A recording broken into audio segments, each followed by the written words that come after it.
A paz do Senhor a todos, bom dia, sejam todos bem-vindos em nome de Jesus. Estamos começando mais uma EBD, agora com um novo tema. Depois de vocês terem passado aí com a Gláucia, com a Margarete e com o Prado, agora estaremos aprendendo sobre a pessoa de Jesus Cristo. Então, que nós possamos aproveitar bastante esse período, que venha nos trazer crescimento, principalmente no conhecimento da palavra e principalmente sobre a pessoa de Jesus Cristo, amém? Então, nós vamos estar falando um pouco de Jesus e hoje será mais uma introdução e depois nós vamos estar aí diretamente na apostila que vocês vão estar aprendendo, nós vamos aprender um pouco mais. Serão 8 lições e aí espero que no final nós tenhamos crescido um pouco mais sobre a pessoa do nosso Senhor e Salvador Jesus Cristo, amém? Então eu queria convidar vocês na abertura para que vocês abrissem a sua Bíblia lá em Filipenses, capítulo 2, a partir do verso número 5, eu vou estar lendo aqui. Eu quero que você puder acompanhar da sua Bíblia também, que diz assim a palavra de Deus: Tendo em vós os mesmos sentimentos que houve também em Cristo Jesus, pois ele, subsistindo em forma de Deus, não julgou como usurpação ser igual a Deus. Antes a si mesmo se vaziou, assumindo a forma de servo, tornando-se em semelhança de homens. Reconhecido em figura humana, e a si mesmo se humilhou, tornando-se obediente até a morte e morte de cruz. Pelo que também Deus o exaltou sobremaneira e lhe deu o nome que está acima de todo nome, para que o nome de Jesus se dobre todo o joelho nos céus, na terra e debaixo da terra, e toda língua confesse que Jesus Cristo é Senhor, para a glória de Deus Pai. Amém? Então nós vimos aqui no finalzinho, lá no 11, que Jesus Cristo é Senhor. Então nós conhecemos bastante sobre o Jesus Salvador, não vai deixar de ser Salvador, continua sendo Salvador, mas nós aprendemos bastante, principalmente na ceia que fazemos todos os meses, né? E aí lá nós apresentamos Jesus como Senhor, aquele que morreu no meu lugar, aquele que derramou seu sangue naquela cruz, né? Aquela cruz que era nossa, e ele tomou o nosso lugar. Mas agora nós vamos aprender nesse período, lógico que nós vamos ver também ele como Salvador, mas a ênfase aqui é como Senhor das nossas vidas. Então, nós vemos aqui, vamos começar hoje essa lição e nós vamos estar a cada domingo aprendendo um pouquinho mais. Então, uma coisa que nós precisamos descobrir que ele, Jesus, ele já existia bem antes de ele vir como na forma humana, né? Porque muito se especula, né? Quando foi realmente que Jesus nasceu, data que Jesus nasceu, quando nasceu, se era de dia, se era de noite, e na verdade aquilo ali foi só o nascimento em forma humana, né? Porque ele já existia bem antes. Então e ele responde, né? Quando ele é indagado lá em João 8:58, ele fala que em verdade, eu vos digo que antes que Abraão existisse, eu sou. Então, nesse é o estado de ser eternamente divino. Nunca houve um tempo ou época em que Jesus Cristo não existia. Ele é Deus e como Deus é eterno, Cristo sempre existiu e existirá pelos séculos dos séculos, diz lá em Apocalipse 1:18. E que a Bíblia fala sobre o estado de Cristo? A doutrina bíblica da pré-existência de Cristo se confirma principalmente nos seguintes textos. Nós vamos ver alguns textos, Novo Testamento e Velho Testamento, em que fala dessa pré-existência de Cristo, que ele já existia bem antes. Então, a expressão façamos o homem a nossa imagem, conforme a nossa semelhança, que diz lá em Gênesis 1:26, revela a pré-existência de Cristo. O verbo façamos e o possessivo nossa indica pluralidade na criação. Em Isaías 9:6, menino também é chamado pai da eternidade. A expressão significa que é aquele que possui a eternidade. Em Miqueias 5:2 declara que aquele que nasceria em Belém e que haveria de reinar em Israel tinha suas origens desde os tempos antigos, desde os dias da eternidade. Então, esse aqui são alguns textos que falam dessa pré-existência da pessoa de Jesus Cristo. E no Novo Testamento? Então, o Evangelho de João fornece importante declaração sobre a pré-existência de Cristo. A principal delas está em João 1, 2, que será analisada posteriormente, seguida de João 8, 58 e também de João 15, 5, 24, na quais ocorre a preposição antes. Qual que é? Esse é bem conhecido, João, principalmente o João 1, né? Quando ele fala que e no princípio era o verbo e o verbo estava com Deus e o verbo era Deus, né? Então, nós que cremos na Trindade de Jesus, então ele já existia desde a criação de todas as coisas. Então ele já estava na criação. E nós vamos ver mais para frente como diz o texto aqui, né? Em Colossenses 1,17, Paulo atesta que Cristo é antes de todas as coisas. A preposição antes indica tanto o aspecto temporal quanto a sua pré-eminência de Cristo, isto é, a sua pré-existência. Lhe concede poder, autoridade e prioridade. Ele é Senhor de toda a criação. Nele tudo subsiste. Colossenses 1,17. Ele não apenas criou, mas também sustenta todas as coisas. Hebreus 1,3. Hebreus 7,3 não afirma diretamente que Melquisedeque foi uma cristofonia, manifestação de Cristo, né? A palavra cristofonia quer dizer manifestação de Cristo. Mas afirma que ele foi semelhante ao Filho de Deus. Todavia, o que nos interessa é que o texto declara que ele não teve princípio de dias. Só pode estar falando do Cristo pré-existente. E finalmente chegamos em Apocalipse, né, já mencionado na introdução desta lição, uma passagem em Apocalipse 1, 4, 7, né? Agora vamos apenas destacar 22, 13, onde o próprio Jesus diz ao apóstolo João: eu sou o Alfa e o Ômega, o primeiro e o último, o princípio e o fim. Observe essas três palavras: Alfa, primeiro, princípio. Sabe o que Jesus está dizendo? Eu dei a palavra inicial porque eu sou pré-existente. Eu existo antes de todas as coisas. Eu comecei tudo e por isso vou terminar tudo, porque também sou o Ômega, o último e fim. Amém. A importância da doutrina da pré-existência, encontramos aqui o maior contraste entre a criatura e o Criador. O Criador é eterno, existindo antes do nascimento de qualquer indivíduo. Crer na pré-existência de Cristo é essencial. E qualquer cristão, porque nos ensina que Jesus Cristo não pertence à ordem criada. Pelo contrário, ele é o Criador.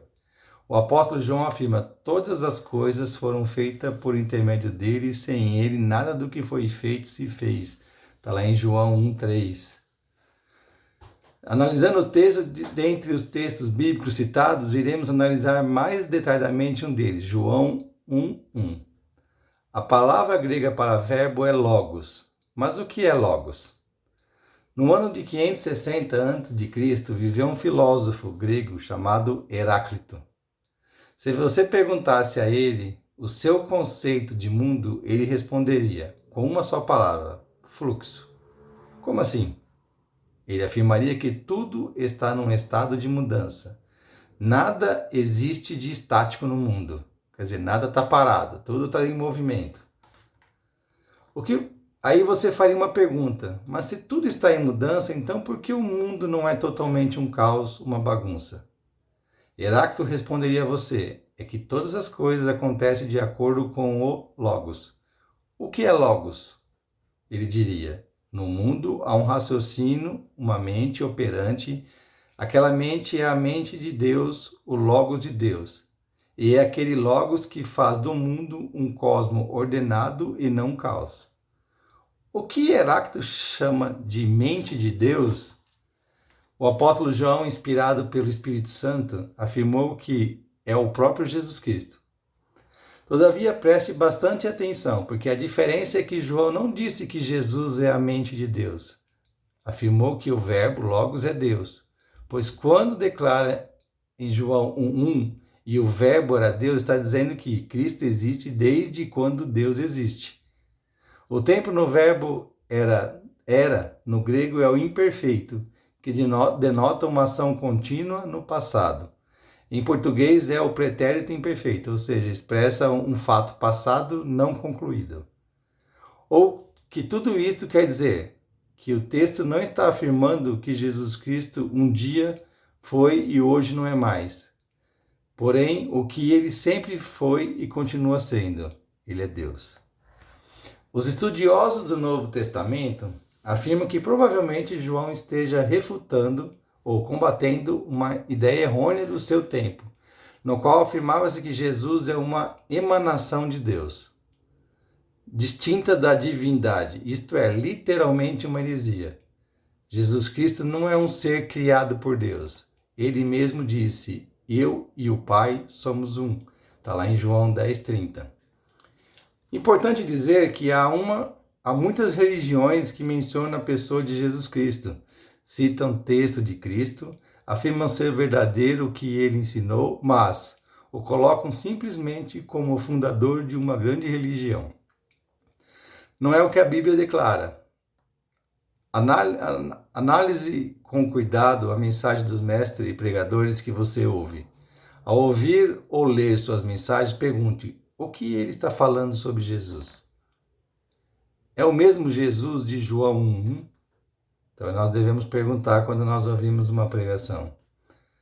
Plínio, governador romano na Ásia Menor, no início do segundo século, escreveu ao imperador Trajano dizendo que os cristãos tinham o hábito de reunir-se num certo dia antes do sol nascer e cantar estrofes alternadas de um hino a Cristo, como se este for um Deus.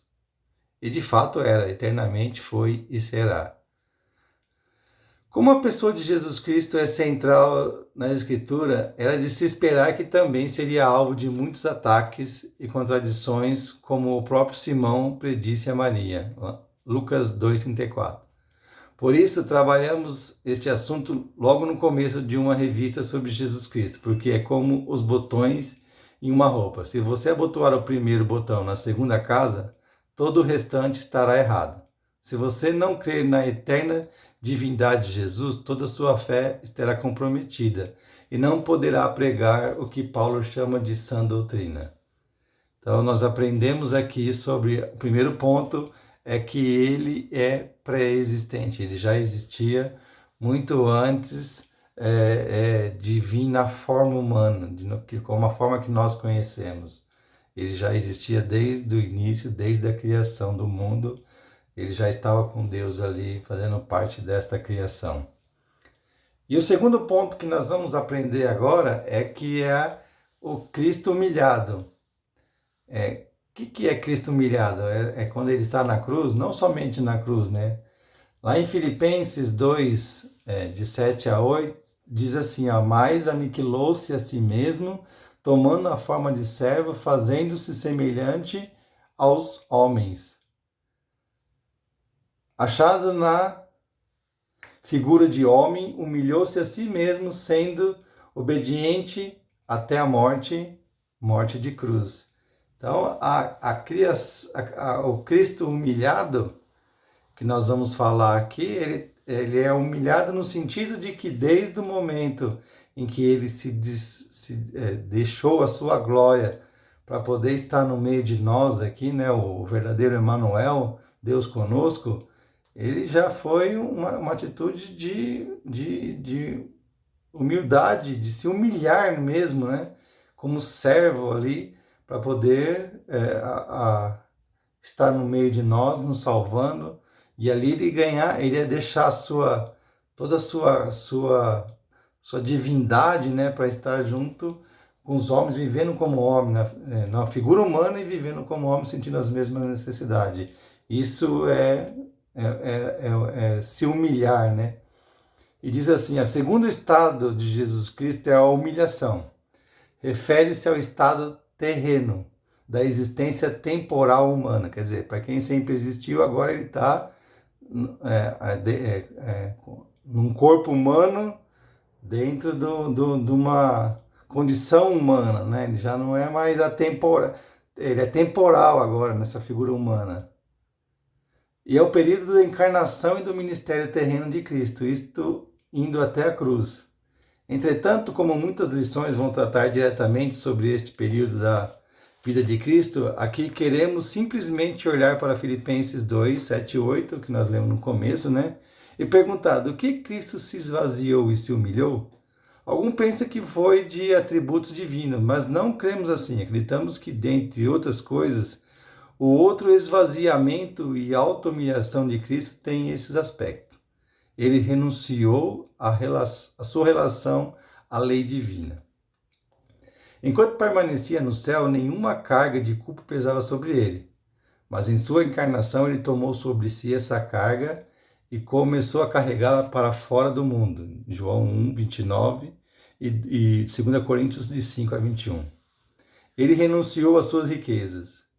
Ele estava sempre pedindo algo emprestado. Um lugar onde pudesse nascer, uma casa onde pudesse pernoitar, um barco onde pudesse pregar, um animal em que pudesse cavalgar, uma sala onde pudesse instituir a ceia do Senhor e, finalmente, um túmulo onde pudesse ser sepultado, conforme 2 Coríntios 8, 7.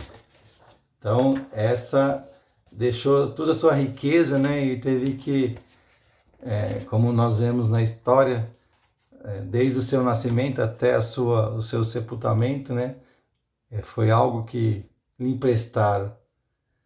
Ele renunciou à sua glória celestial. Glorifica-me, ó Pai, contigo mesmo com a glória que eu tive junto a ti antes que houvesse mundo. João 17:5. Era desprezado e o mais rejeitado entre os homens, homens de dores e que sabe o que é padecer. Isaías 53:3. Ele renunciou ao livre exercício da sua autoridade. Embora sendo filho, aprendeu a obediência pelas coisas que sofreu. Hebreus 5:8.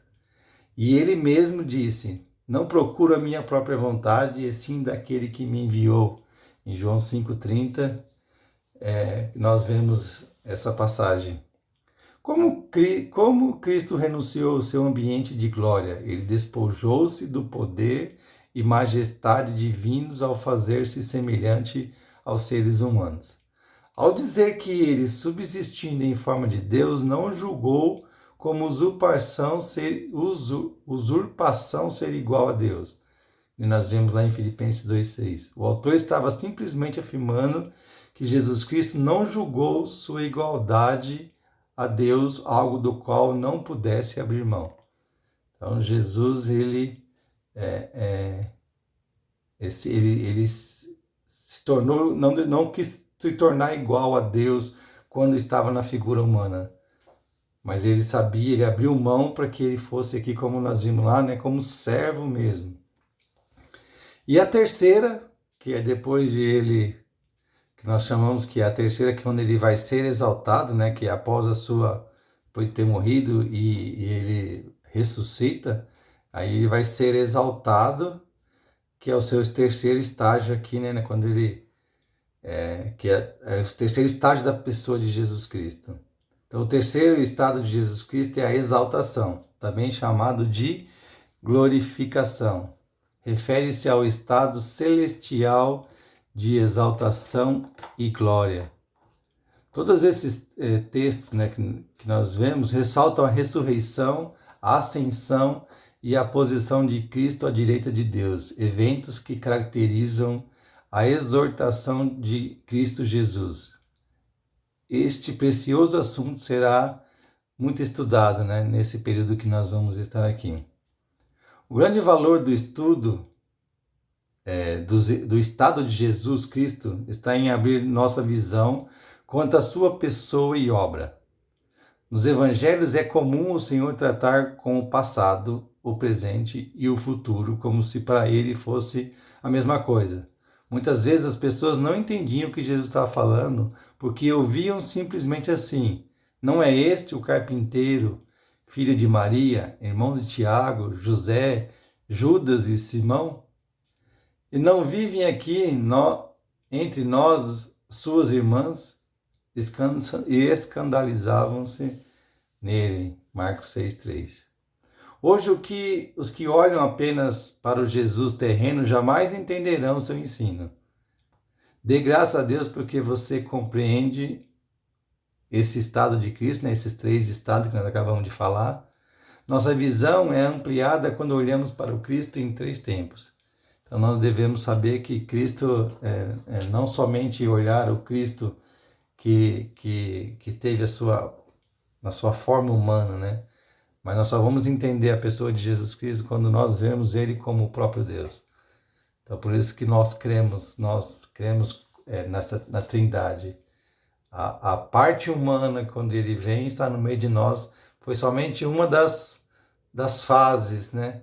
Que Ele deveria vir aqui, estar entre nós, se humilhar, né? Como nessa forma humana, para que nós pudéssemos ter vida. Então nós temos, é o que nós vamos aprender da pessoa de Jesus Cristo. Importante que quando os discípulos tiveram esse período com Jesus, principalmente nesse período que a gente chamado aqui de humilhação, né, que ele estava na forma humana como servo, né, deixando a sua glória, deixando todo se esvaziando, né, da sua glória.